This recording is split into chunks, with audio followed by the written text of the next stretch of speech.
حضور نے دیکھا اللہ تعالیٰ کو. حضور کا ایمان فرشتوں پر ہے تو حضور نے فرشتوں کو دیکھا ہے. فرشتے زمین پر بھی حضور کی بارگاہ میں آتے ہیں, حضور آسمان پہ بھی فرشتوں کو جا کر دیکھ گئے.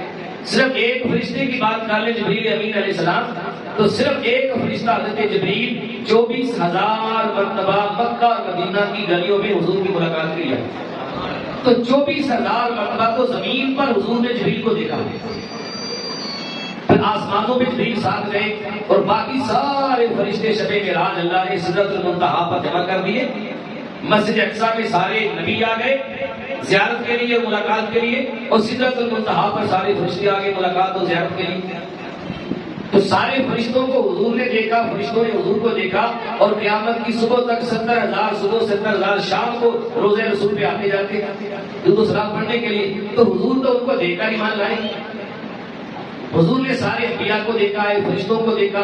ہم نے جنت و دوزخ کا سنا ہے, حضور جنت و دوزخ کو شب معراج جا کے دیکھ کے آئے ہیں, اور حضور دیکھ کر ایمان لائے ہیں. تو حضور کا ایمان ہمارے ایمان جیسا نہیں ہو سکتا.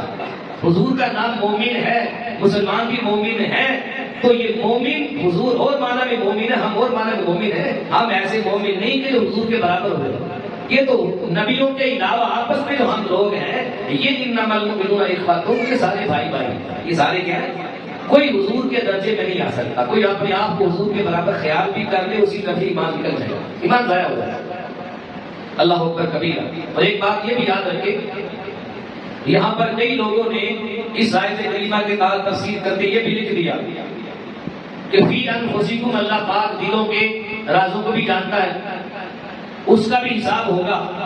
بعد میں 1 سال کے بعد لا یکلف اللہ نفسا الا وسعها, یہ آیت کریمہ نازل ہوئی. رب پاک نے پہلے حکم کو منسوخ کر دیا کہ جو دلوں کے اندر وسوسے آتے ہیں ان کا حساب نہیں ہوگا. ان کا حساب کہ وہ انسان کے اپنے کنٹرول میں نہیں ہے, اپنے قابو میں نہیں ہے انسان کے, کسی کو کچھ بھی خیال آ سکتا ہے, اس کا حساب اللہ کی بارگاہ میں قیامت نہیں ہوگا.